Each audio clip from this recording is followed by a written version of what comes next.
Chapter 1. Welcome to Riverstone. Welcome to the Riverstone Correctional Facility, where stories of struggles and resilience echo off the high gray walls. The soundscape invites you in, the sharp clang of heavy gates slamming shut, the steady march of guards' boots against concrete, and the distant murmur of conversations filtering through the bars. Each noise signifies a life paused, a chapter unwritten. In this audio documentary, we delve into the souls of those held within these walls through intimate diary entries, unfolding their unique narratives and shared experiences. Here at Riverstone, amid the confinement, hope flickers like a dim light. It's a place where dreams are stifled, yet the human spirit remains unbroken. Join us as we embark on a journey of reflection, vulnerability, and a quest for redemption, one diary entry at a time. Welcome to the world behind the bars. Chapter 2. Tide's First Brushstroke. The soft scratching of a pencil on paper mingles with distant clanks of metal and murmurs of conversation. Before Riverstone, my world thrived in color, graffiti on walls, vibrant street art singing the stories of my city. I was Marcus Tide Lopez, chasing sunsets on concrete canvases, each spray can a weapon against the invisibility I felt. But in here, those colors faded into the gray monotony of prison life. When I first arrived, I felt as lost as a blank wall, suffocated by the towering walls around me and the memories of my past. I was surrounded by strangers, each carrying their own burdens.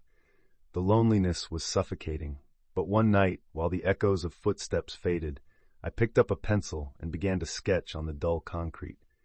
It was a fragile brushstroke of hope, an act of reclaiming my identity. In that moment, I realized this prison wouldn't define me. I would redefine it through my art. The fading of pencil scratching as a heartbeat rhythm follows. Chapter 3. Jazzy's Survival Story. As I sit on this cold concrete bench, memories of my life before Riverstone flood my mind. Those chaotic nights fueled by drugs, desperate to escape a reality that felt suffocating. My addiction led me down a dark path, one that ended in these walls. I remember the day I was arrested, the fear, the shame. It was like a scab being ripped off an old wound. But here, under these oppressive ceilings, I've found unexpected strength. In the therapeutic support group, I discovered my voice amidst the silence of shame. Bonds with fellow inmates form like threads, weaving a tapestry of shared experiences and hope. We lean on each other, sharing our stories of survival and vulnerability. Every day is a fight, yet every conversation feels like a step toward recovery. In this place I might be bound by bars, but I refuse to be defined by my past. Chapter 4. Gramps' Wisdom. Gentle tapping of a cane, distant echoes of laughter, soft clinking of metal. Eddie Gramps McAllister adjusts his reading glasses, the yellowed pages of his diary filled with memories spanning decades. Time flows differently behind these walls. I've witnessed the best and the worst of humanity, all while counting the years marked by simple meals and repetitive routines. I often think of choices, the forks in the road that led us here. I remember a sunny morning when I made a reckless decision. Now, I'm sentenced to a life I can't change. Sound, soft piano playing in the background from the rehabilitation wing. Every day, I remind the young ones, don't let your past define you. The weight of regret can crush you, but it can also teach resilience. Love and forgiveness are our greatest strengths, even when trapped behind these iron bars. Sound, a faint echo of inmates talking, and an occasional sigh resonates through the air. Chapter 5. Ghosts of the Mind.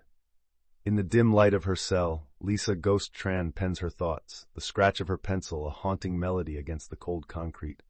Each word flows from the depths of her troubled mind, capturing fragmented memories and silent battles. Sometimes I feel like a ghost in my own life, she writes, tracing the outlines of her pain, loneliness, and anxiety.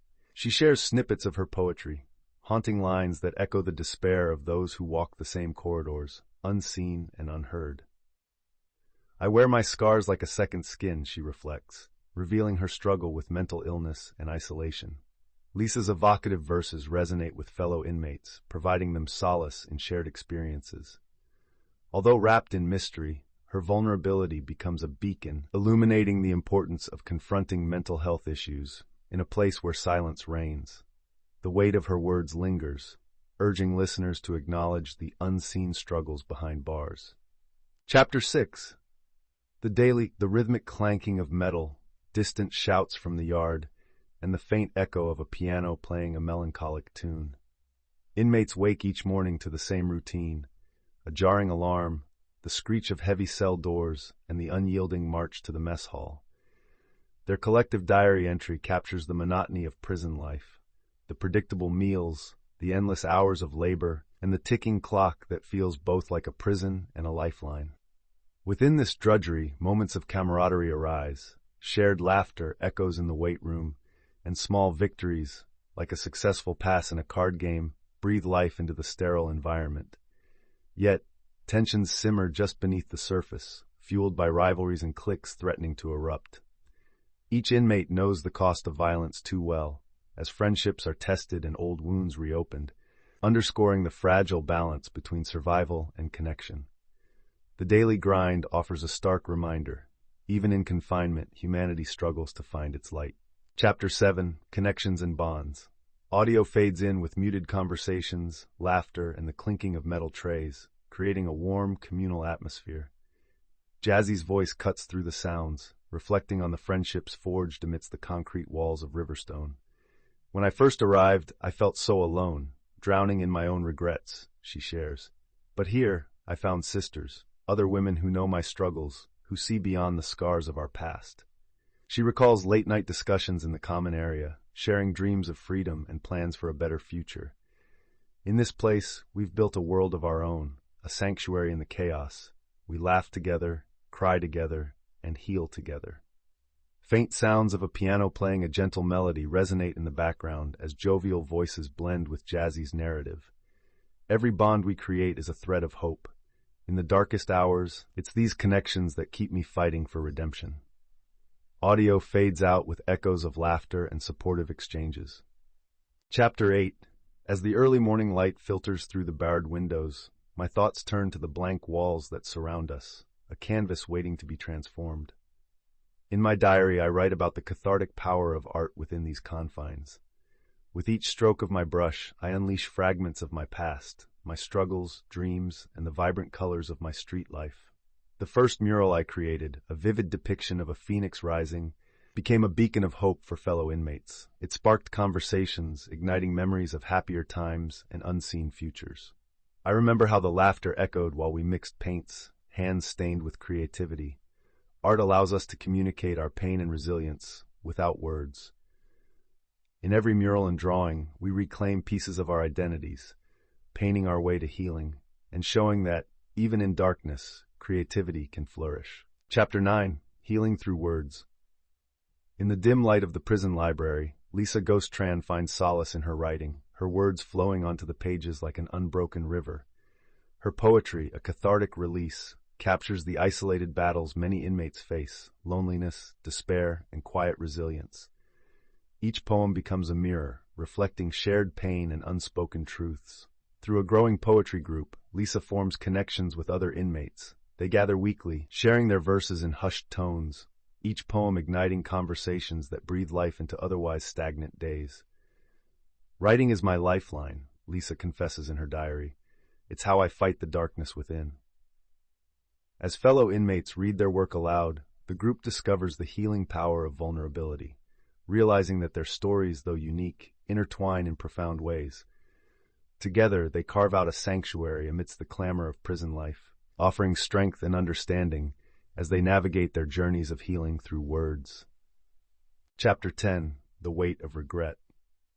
Eddie Gramps McAllister sits in his dimly lit cell, a pen poised over a weathered notebook. His diary entry flows like a river of memories, each word steeped in the weight of regret. Every choice is a fork in the road, he writes, recalling a fateful night that altered his life forever. A crime of passion driven by youthful arrogance cost him decades behind bars. As he reflects on the faces of those he hurt, a familiar ache settles in his chest. I was no saint, he admits, but with every year, I've learned that redemption is a constant journey. In a moment of vulnerability, Gramps confronts a long-buried secret that threatens to resurface during Restorative Justice Week. The fear of facing those he's wronged looms large, yet a flicker of hope ignites within him. Perhaps forgiveness is both sought and granted, paving the way for healing and transformation. Chapter 11. Restorative Justice Week. The murmur of apprehension swept through the Riverstone Correctional Facility as the announcement echoed through the halls.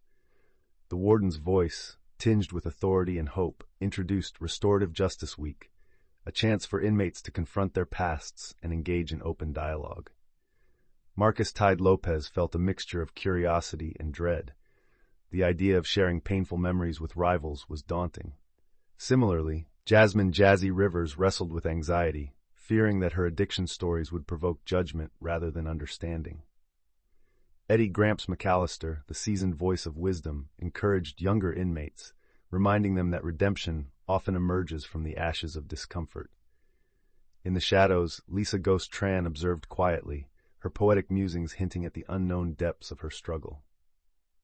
Anticipation built within the facility as inmates prepared for the emotional roller coaster ahead, sensing that change was on the horizon, whether they embraced it or resisted. Chapter 12. Confrontations and Revelations. As Restorative Justice Week unfolds, the atmosphere in Riverstone becomes charged with anticipation and anxiety. Tide's diary entry reveals the tumult as inmates grapple with confronting painful truths. Emotions run high during structured discussions where past grievances erupt. Jazzy describes raw moments of vulnerability as long-held grudges dissolve into tears of understanding and shared pain. Meanwhile, Gramps faces an unexpected confrontation with a rival inmate, a moment that tests his resolve and the possibility of forgiveness. The tension thickens, leading to a fierce but heartfelt exchange of words that sparks a surprising camaraderie among some factions. Lisa listens intently, her poetic mind weaving the raw emotions into verses of hope and despair. In this cacophony of voices, the week becomes a transformative crucible, forcing inmates to confront not only others but the shadows lurking within themselves. The echoes of their confessions resonate, creating a fragile bridge toward healing and connection amidst the chaos. Chapter 13. The Mural Unveiling. The air buzzed with anticipation as the day of the mural unveiling arrived. Tide gathered the inmates in the courtyard, where their collaborative masterpiece stood draped in a makeshift cover. As they removed the fabric, gasps filled the space, a kaleidoscope of colors and images depicting their journeys of pain, hope, and transformation. Tide's hands trembled with pride and vulnerability as he recounted each brushstroke's story. Fellow inmates stepped forward, sharing their reflections on the mural's significance, revealing how art had helped them process their pasts. Amidst the applause and tears, a rare sense of unity enveloped Riverstone. Even the guards paused, momentarily holding their breath as the mural breathed life into the harsh prison walls. It symbolized not only their struggles, but also the resilience of the human spirit, the binding force of shared experiences.